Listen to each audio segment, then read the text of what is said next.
Rodger Citron. This is a Toro Law Review podcast, and today our guest is a lawyer and an author. His name is Victor Suthammanont, and he's the author of Hollow Spaces, his first novel. And Victor, first, thank you so much for joining us today. Thank you for having me. And let's start where we always start, which is just tell us a little bit about yourself, please. Sure. My name is Victor Suthammanont, as you said. I am a lawyer, currently a partner at Suthammanont LLP, which is a boutique law firm in New York City. I joined the firm after 10 years working for the federal government in the Securities and Exchange Commission, where I had been a investigative staff attorney in the New York office and then a trial attorney there. Before doing the last 2 years as the enforcement counsel to the chair of the SEC, Gary Gensler, at the time. I resigned on January 20th, 2025, and one might mark the date. And before that, I had spent 10 years in private practice. I clerked in the Third Circuit Court of Appeals for the Honorable Marianne Trump Barry, who's notable for a number of reasons. And before that, I went to New York Law School, where I had obtained my Juris Doctor.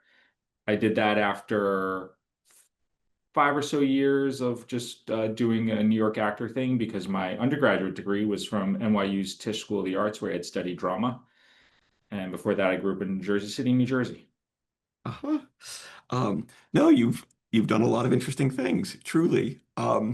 And the one that really intrigued me when I was looking at your bio was your time before law school doing theater work. Can you just say a little bit about what that experience, what that meant for you, both in law school and then now as an attorney or subsequently as an attorney? Yeah, absolutely. It was a great experience. I had always been interested in telling stories. I wrote in high school. I did a lot of writing. I was the editor of my high school their literary magazine, and I went to St. Peter's Prep in Jersey City. So a shout out there to the Jesuits. And I'd always been interested in telling stories, and so I got into theater in high school. I applied to NYU's acting program, got in, and among actors, and this is not a knock on actors, but I'm fairly organized. So I studied at NYU. The way they do it in their undergrad program is they farm the kids out to different acting studios in New York City. And I had studied at the Atlantic Theater Company Acting School. And a big tenet of their training was, don't be a waiter, be an actor, make your own work. Don't wait. And I took that very literally. So I started a theater company with a group of friends, which was my introduction to a number of legal issues as what was I, 20, 21? How to incorporate something, what's the nonprofit law, how does one file for those things? And after we graduated, I kept doing that. And obviously, if you need to raise money to put on productions, so we did some fundraisers. And I produced all these small shows through New York City as the artistic director of this theater company with my friends, but I was still writing. So I would write these stories, and, at the time I, transformed into kind of writing plays and then a screenplay. And for me, that's kind of how I got to law school, because I'd written a screenplay. I wanted to produce it, required a lot more capital than I was used to raising. I talked to some lawyers, and in my research, as I came much later to know in my career at the SEC, there's all kinds of traps there if you're raising money from investors. And so I went to a lawyer to ask him how much it would cost to draw up an LLC agreement and a prospectus and all these things. And he quoted me a price, and I was like, for that price, I can go to law school and have a better day job. But so that's kind of how I got there. So there was the kind of practical side of it. On the other side of it, the soft skill side, the acting training really helped me focus on voice, speech. The technique they taught at Atlantic was very much about the truth of the moment and reading the moment and reading other people. And those are skills I have used throughout law school and in my career, like in depositions, investigative testimony. I was always very good at that, I think, because of my acting training and the ability to just I never look at documents when I ask questions about them. I don't look at my outline. I'm just asking questions. I'm looking at the person, how they're reacting, trying to find any kind of something in what is going on in that person that helps me get to the truth of what's happening, or whatever it is I'm investigating. So, or was investigating at the time. So this is wildly afield, but not really. It's related because I'm so intrigued by your description of talking to someone, whether that would be under oath or less formally. Um, and maybe this is just because I walked out of a civil procedure class earlier this afternoon, but I'm really curious about how you feel like we spend, so much time in civil litigation talking about, oh, credibility judgments. And well, the trial court judge, he heard the witnesses. I'm just curious as to your sense of, so uh, do you think how someone speaks, things like demeanor, um, uh, even things like sort of breathing or inflection, all these types of things, um, are they or can they be probative of veracity or its opposite? Yes and no. I mean, I think there's probably, and I say probably just because I can't cite to them, but I feel like in my career and in the past 20 years, there's probably literature on the nervousness and psychological effects of being questioned by the police or being under oath, and I've seen that myself, right? Yeah, I'm sure anybody who's been a practicing lawyer has a witness they've prepped. Let's say we'll put it in a friendly context. I've prepped a witness. I know what their demeanor is like. They get into a room and suddenly they have a camera facing in them and a court reporter and then the deposing attorney, and they get nervous, and that does affect demeanor. And so in some ways you have to calibrate for that. But I think overall you can tell a lot about, once you have a baseline. I have found in my career that I have been able to find little things. There's a story I tell all the time. I was a very junior associate. I had been given this case by the firm. We were doing it on behalf of it was a construction case. It was a wealthy client of the firm. He had bought a house. He didn't like the way the work had been done on it. They gave it to me, a very junior associate, to go litigate this case. And I was in my first deposition, and I remember asking this witness something to the effect of, well, what did you think of the general contractor's ability? And the witness said, oh, he was great. And then he laughed. And I said, well, why did you laugh? And he's paused for a second and says, oh, I was lying. He was terrible. And I was sitting, mind you, I'm trying to keep a straight face because I'm trying to do my job, but in my mind, I was like, this is wild. And it was funny because I did it four more times in the course of that deposition. He'd make something.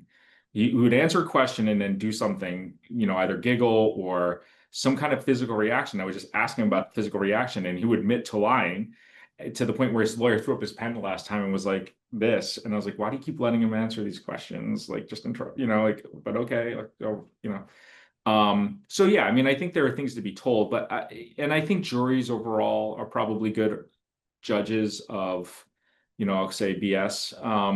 I don't know how PG this podcast is, but I think juries are pretty good. I think when you get into single person truth finding panels, like an administrative law judge as the SEC, Mhm. or even a bench trial. I mean, judges probably see enough testimony; they probably have a good calibration on it. But that's where I start to wonder, and I think, um, I prefer the wisdom of the jury there. But I think some people can usually tell when somebody's, even if it's just a miss enough. Sometimes it's there. But I always try to factor in or give the benefit of the doubt for plain nervousness. I was a big fan of trying to make people as comfortable as possible in investigative testimony, make people as comfortable as possible until it wasn't the time for comfort anymore. Mhm. No, this is really, I'm going to file this away because in about 2 or 3 weeks we're going to be doing, discovery, and I really think it's quite relevant. So I appreciate you indulging me with the detour. Turning back to hollow spaces, um, I think I read there was an was it an interview you did with someone who you had been like you had been in a writing group, something out in, was it out in Indiana? Yes. And I say that just sort of to orient because one impression I drew was you you spent a fair amount of time writing this novel. And can you just tell us that story?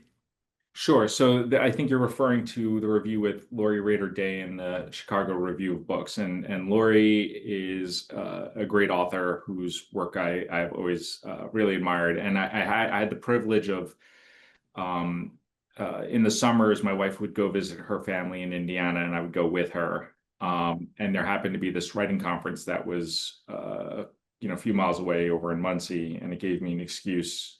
Don't tell my in-laws, but to sneak away for a few days and take a break from that. And I met like a lot of great people there, and it was a great program. And I took this revision workshop with Lori, and we hit it off very well, and that was great. And in this at the time it was a revision workshop, and at the time actually I had given her a separate project. I was working on a separate project at the time. So that's not the project she was talking about in terms of if you added from the time in 2016, maybe I want to say is when I went to that one till now, it didn't take me that long. But this novel took me a long time to write. I spent probably, I forget the exact time, maybe 3 to 4 years. I changed that number. Sometimes I say 2 to 3, sometimes I say 3 to 5, but it was in there in terms of just drafting. And I think some of it depends on when you count when I began it, because I actually start this novel, or one of the starting points of the novel for the kids storyline, the children's storyline, was a project I'd written 3 or 4 chapters of and then abandoned. And then I went back and I took one chapter of that to turn it into one of the chapters of this book. And what I'm curious about uh the evolution of what became, the final product, because I don't think it'll spoil anything to say that the story is told, or the novel encompasses or covers different periods in time. Um, and I'm just curious sort of how it evolved until we got to what was published. Yeah, I think in my original conception, again, I didn't know, I'm not an outliner when I write fiction.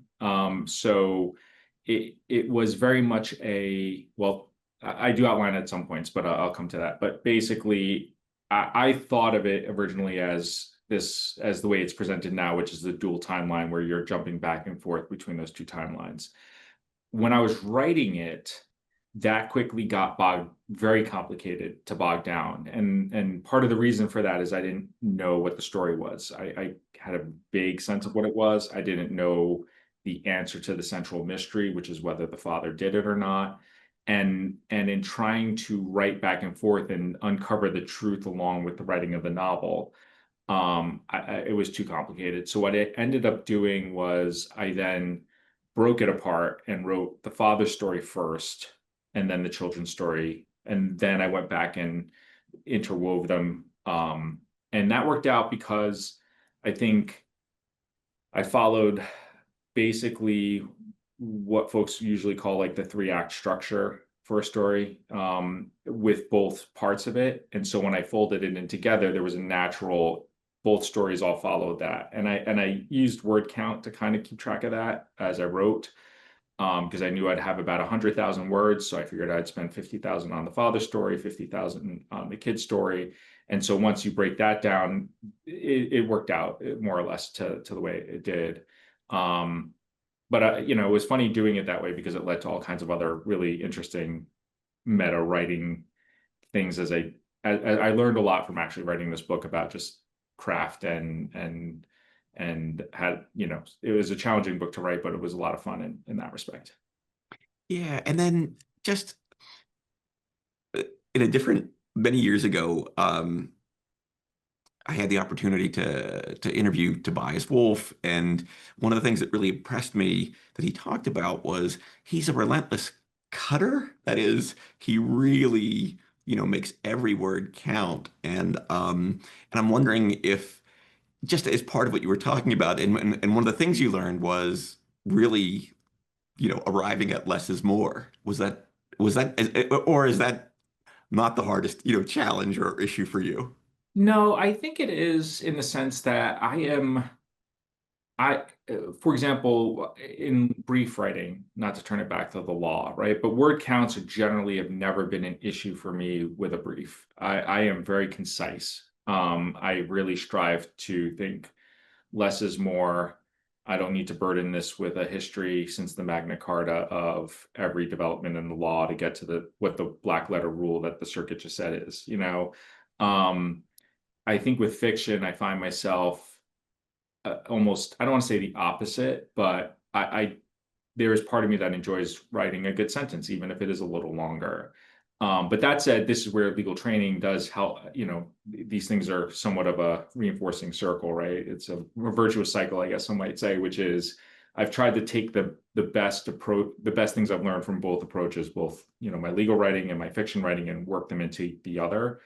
And so I think about novels as maybe having an argument or a point of view, and how am I reinforcing that point of view with every sentence? And even if or at least knowing what my objective is, if this paragraph is setting a scene or setting a tone, maybe I can use a little more words to do that. But then later, when I'm getting to plot or really want it to move, then I'm very streamlined. Uh, Hmm. but this one. Yeah, I mean, I think when I sold it, there was some talk about trying to make it a little more streamlined or cutting some of the words out. But ultimately, when I worked with my editor, they did not cut as much as they had indicated they might, and so I figured that was a good indicator that what I was doing was working there. Yeah, yeah. No, it really the writing is very elegant. So you maybe you want another 5,000 words with the Well, the funny thing is, I asked for another 35, but they did not give them to me. so it goes. The Paper's expensive. um I want to turn, to the novel itself, some of the themes. And candidly, one of the reasons why I was really intrigued, wherever I saw, I honestly can't recall whether it was a review or something about it, but the idea of that race was really important um, to the novel. That just really caught my attention. And so, and because you have these two timelines, um, I was even today sort of trying to think through, oh, when does John's story unfold? Which I think is, let's see if I'm right, the end of the last century, more or less, or the 80s, early 90s? Yeah, I think given the time it took me to write this, I think when I started writing it in my mind, it was the late 80s. And then by the time I was finished, it was the early 90s, but vaguely in that space. Yeah. Yeah. And then, of course, the other timeline is much closer to the present. But with the issues of race or even racism, because certainly uh, the family experiences that, um, uh, how much of that was, for lack of a better word, like specific to the era in which you had, the character stories unfolding, and how much of it pointed at something either broader or even more universal? I think both. I think there was I wasn't trying, race wasn't integral, but I also wasn't trying to write a story about racism in the sense as one might think about other books or stories that really tackle that specific topic head on, right? Like, and so that gave me a little freedom, but in some ways, I think I wish I had. I don't know if it's the ability or just more time to kind of maybe be more specific about some of where I was going there. But I think really, and I've said this in other interviews, what I was trying to do was write a story that was fundamentally an American story, the way we would think about it could happen to any family in America, right? And it just happened these folks were Asian, and that influences the story because that is integral to who they are, but without also affecting the plot too much insofar as what it is. And so there was part of me that was working on that and thinking about it from that point of view. And I think so. Sorry, somebody knocked at my door. So sorry for a second. No, but I mean, in terms of the specificity of some of the interactions, I did do research on that. So, um, I started practicing law in 2005, right? And now, even between then and now, so 20 years later, I've seen the landscape change, let's say, in the way race is discussed in where people work and how they practice and everything like that. And I think that trend goes in both directions, actually, for better and worse. Um, I think my experiences as a young associate walking into a big Wall Street law firm and being at the time, one of the very few even Asians in the firm, was impactful on me. And I did a lot of work in law school and looked at a lot of NALP data. I did a lot of when I was in law school, my legal scholarship focused on affirmative action and things like that. So I was like really into this. Um, but I wanted to be specific. So I talked to some Asian American lawyers who had practiced for 10 years or more before me, earlier, to get what their experiences were like. So there's a part in the novel where John is talking about his experience and some of there are specific instances of racism that occur to him in terms of remarks partners say to him or his partners say to him that are actually, I didn't change from the people I spoke to. Like, these are things folks I know and I'm friends with who had been practicing some big law firms experienced, like people asking them if they were late because there was a sale on dog meat that day, and that, I mean, that's only 10 years before I began practicing law. It's wild to think about it like that. And so I did try to make that as real as possible because I thought that was important to kind of document. Yeah. I think I'm a little bit older than you. I was like a class of 92 from law school, and an 88 from college. And I say that only because, and I really wanted to just sort of ask you about the particulars because, um, on the one hand, it's some of the things that you read that are in the novel are very jarring, um, especially to a contemporary ear or contemporary eye, and yet it didn't seem to me necessarily implausible or far-fetched. Um, and it and I also think that because you have the two timelines, also it also points at, you know, something broader or larger. And I don't know, again, I don't know that you were No, that was trying to hammer intentional. that point, but I think it's there. I think it's there. Yeah, no, and it is intentional. Like, given the amount of words I had to tell the children's story and the things they are focused on, I didn't have enough time or word space to kind of, I think, drive it as home that things are different and yet the same. They make a reference, the children, there's a part when they kind of shake their heads at something because they both acknowledge, like, this has been part of their lives, but I also want to show it's different from their father, right? Like, I have not had someone tell me in my life practicing law in the last 20 years, like, you know did you know was there a sale on dog meat, right? I didn't have to deal with that. On the other hand, the differences between, I think, what the jokes people made 20 years ago when I started practicing that were, may have raised my eyebrows at the time, or would not have if I had raised it, people would have been like, "Oh, lighten up." I think nowadays most people would be, well, maybe 5 years ago, people would have been like, "Oh no, that's absolutely an aggression, a racist aggression kind of situation." I think today, depending on where you are in the country, maybe people will be lighten up again. I don't know. Like, the trends are not good, but um, uh, it is a lesser part of their story. I think, even though I think it is just as impactful, I just unfortunately didn't have time to. Yeah. Yeah. And then I was struck by, there's when you say it's an American story, which one of the things I think that is fascinating about that, and this is something that I'll just say because I don't want to get unduly distracted, but the arc of John, um, right, which is very American in the upward journey or the ascent, you don't often see the free fall.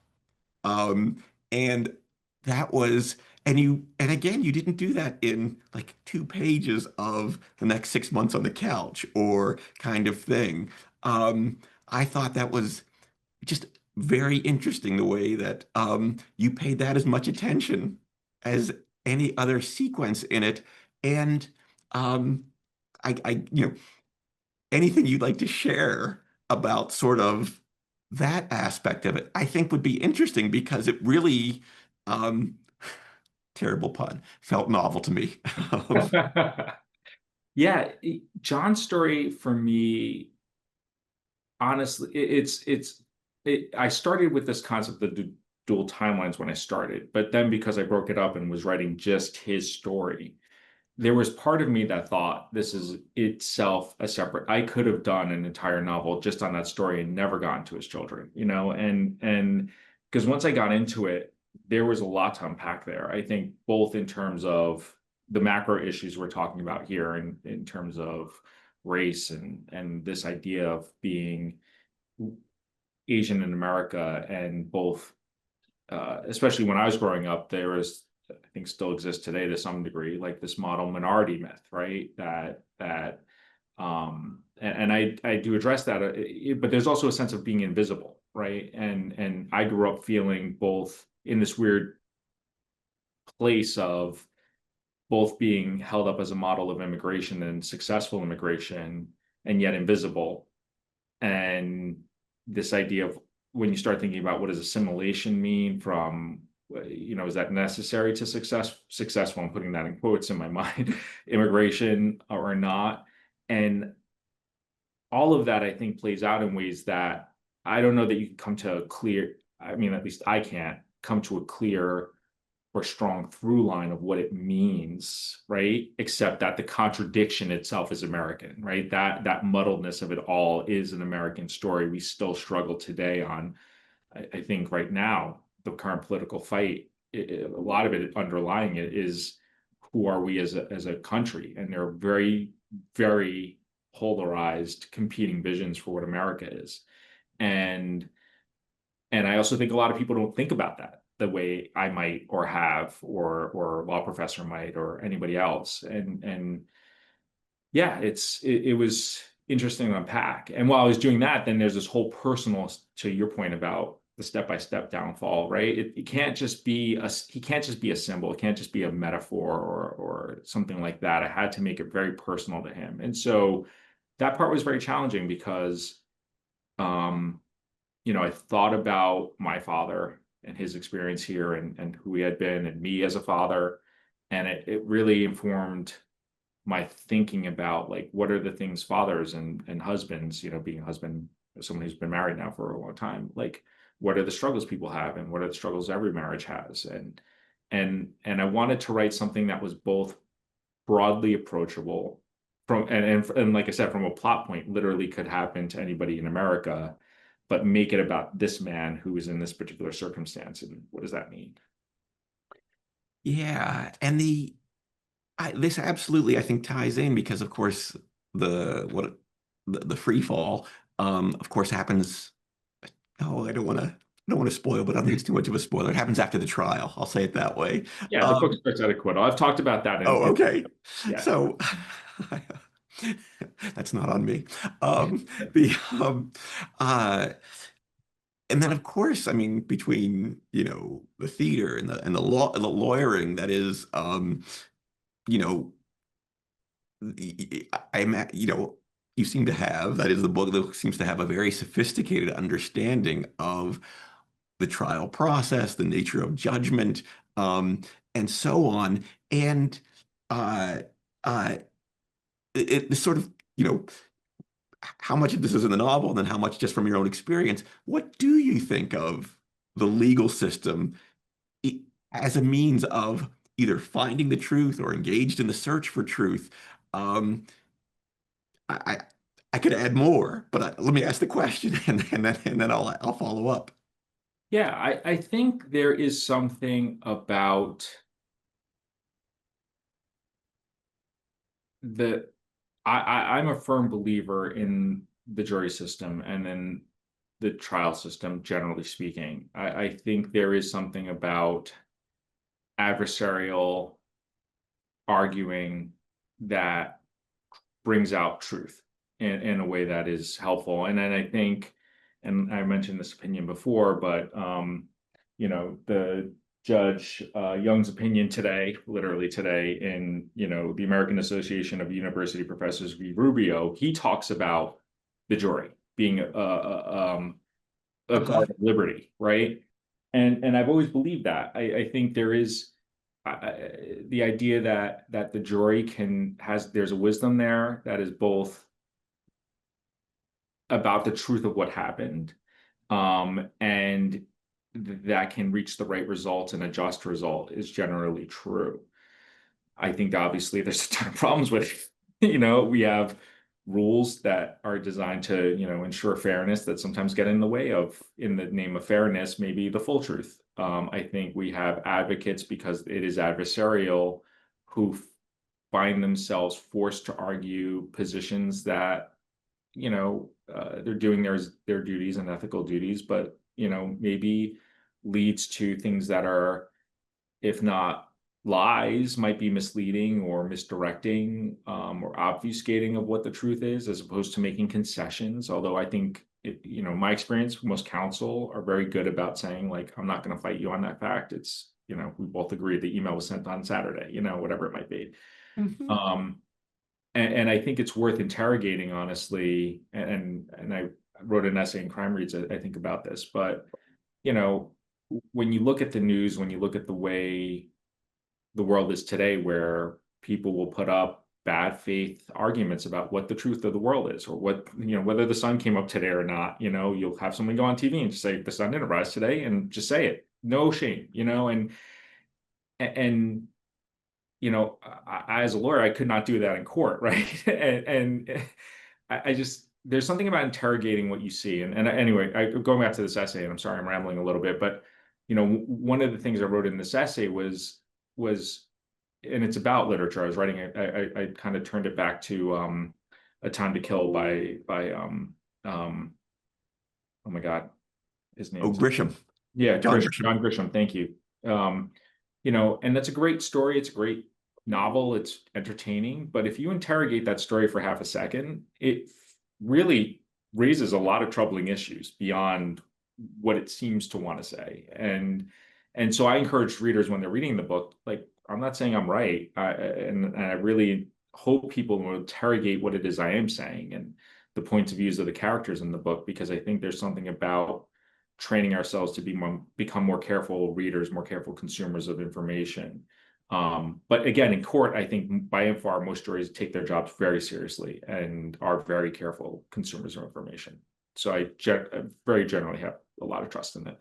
Yeah, yeah. And then there's this other aspect, I think, that your novel interrogates. I'll use your verb because I mean that quite seriously or sincerely, which is, um, and I think of this. I've always been like a big Scott Turow fan, so I always read, when every 3 years another novel appears, and I read it, and uh, the one of the things that I think he's really good about is, oh, we understand that the trial, I think that the premise of his novels, his world, is, well, in some ways, reconstructing what actually happened may be impossible. It's certainly elusive.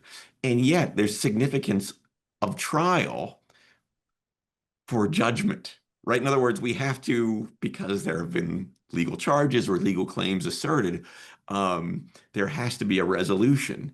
And we accept the imperfection, perhaps, or even though the process may not perfectly reconstruct, we understand we did the best we could, and we arrive at a resolution. Um, and I think that we're certainly led to believe in your novel, um, the jury reached the correct judgment.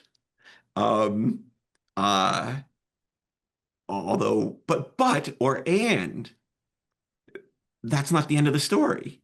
And I for especially for John, but it's also for those around him as well. That is to say, everyone. it's very common in law and literature to say, oh, well, everyone, so trial is so great because, right, it's naturally a conflict and there's a resolution. Um, but I feel like your novel is saying, well, in some sense, yes, but in another way, no. And that's what was partly embedded in my question. And I should stop talking so you can speak.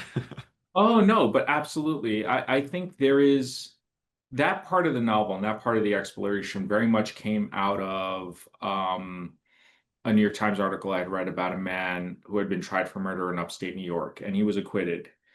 And the case was plausible but thin, and the acquittal made sense based on the way I read it in the paper. Obviously, I didn't attend the trial, but his quote, the defendant's quote after the trial was to the reporter was something to the effect of, "Yes, it's great to be acquitted, but everybody here thinks I did it."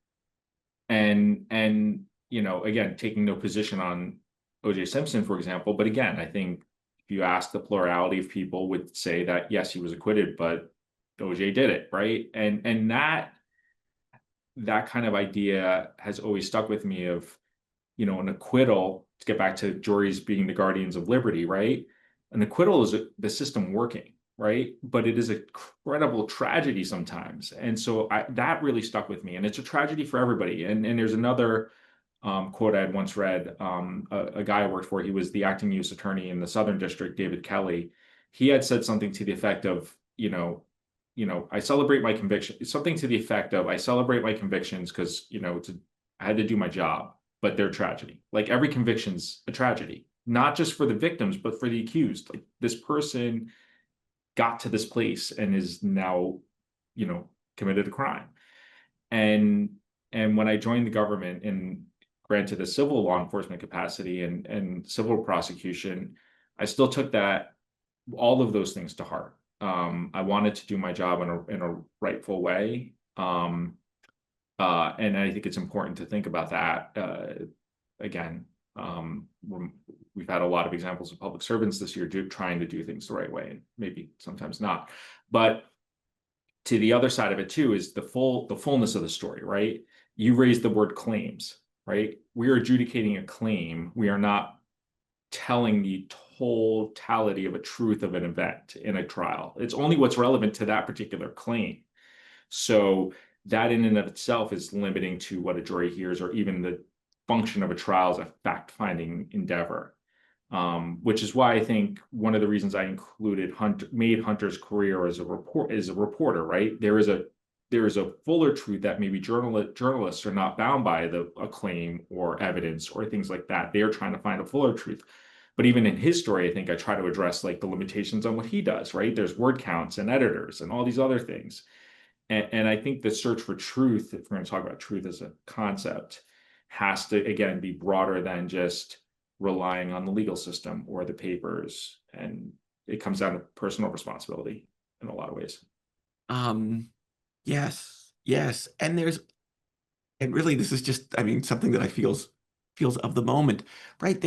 I mean, something that is both, I think, occurring and sometimes problematic is like a populist notion of truth, which is, you know, as soon as you said, oh, we were counting the story of everyone thinks I did it, um, and that's truly one of the ways I think, social media has driven all of us crazy.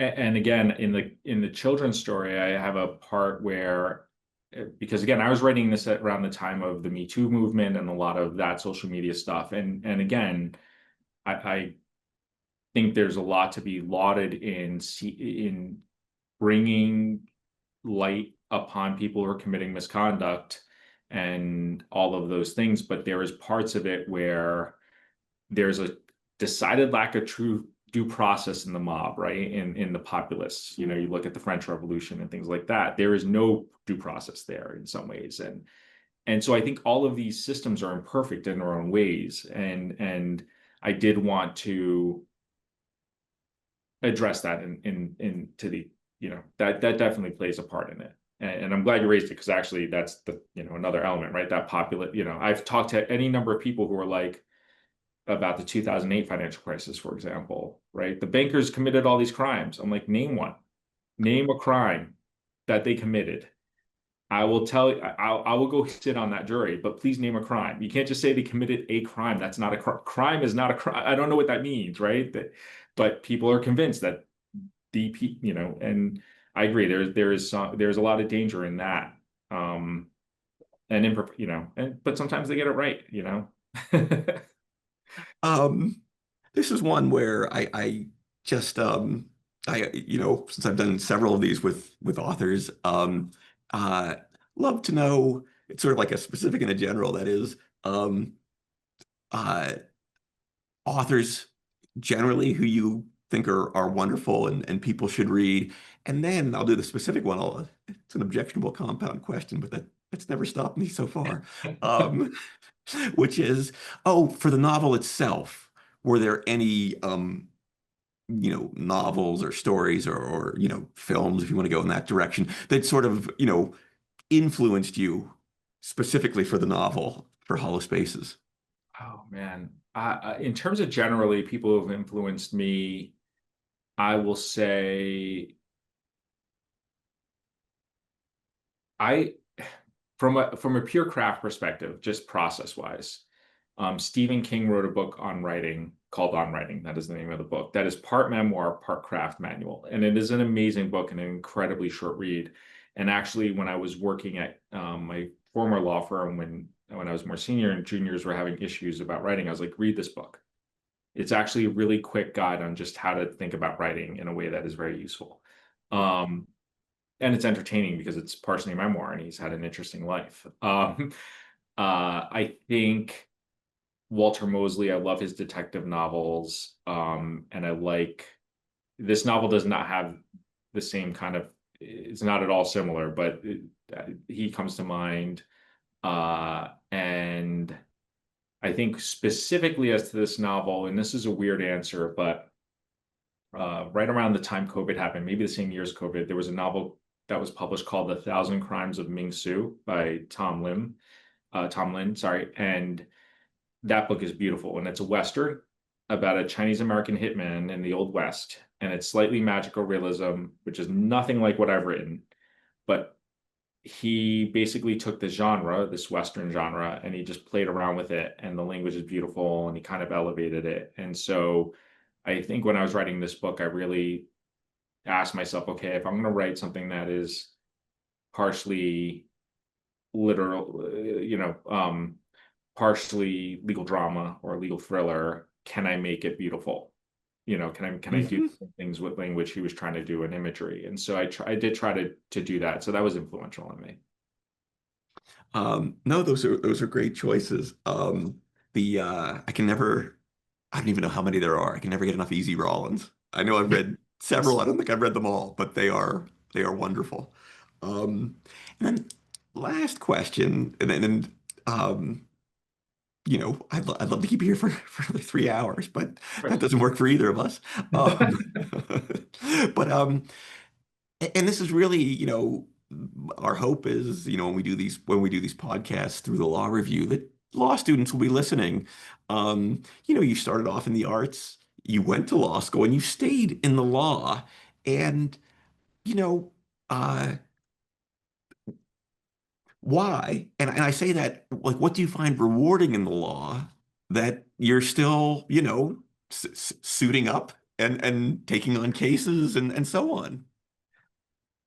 There was a when I came to NYU, there was a family I got a job babysitting for, both of whom were lawyers. And they kind of I grew up just across the river. My family was in New York. It wasn't, but they took me into their family and became very close family friends. And I grew up my father worked his way from busboy to, neither of my parents had a college degree, let's put it that way. So these lawyers, when I was thinking about what to do, and thinking about law school, this guy, Dan Rabinowitz is his name. He said to me, Victor, people make fun of lawyers, and there's the Shakespeare joke about you start with throwing them all in the ocean and whatever. He's like, but people, when do you call a lawyer? You call a lawyer when you need help. And that again, and to call back to the Jesuits, the slogan of my high school was "Meant for Others."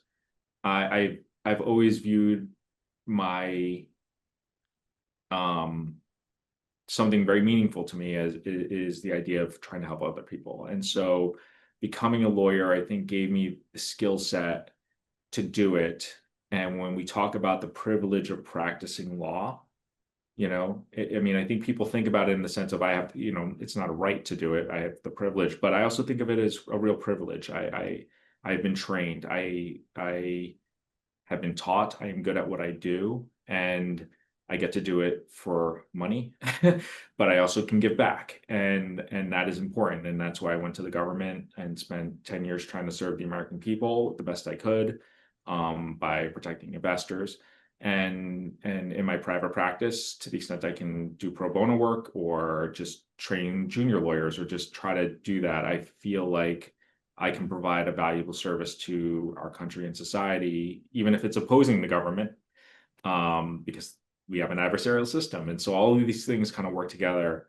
But that's why I still do it. I mean, people make the joke when I publish the book, are you going to leave, you're going to stop practicing law? And I'm like, first of all, do you know how much an author gets paid versus how much a lawyer gets paid, generally speaking, in the median?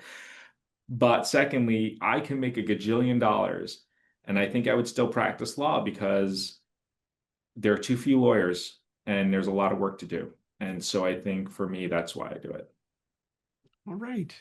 Well, that really, I really do think that's a perfect place for us to conclude. Thank you so much. You're Real welcome. pleasure speaking to you. Yeah. And good luck with your next novel. Good luck with your next case. Thank you so much. Thanks for having me on.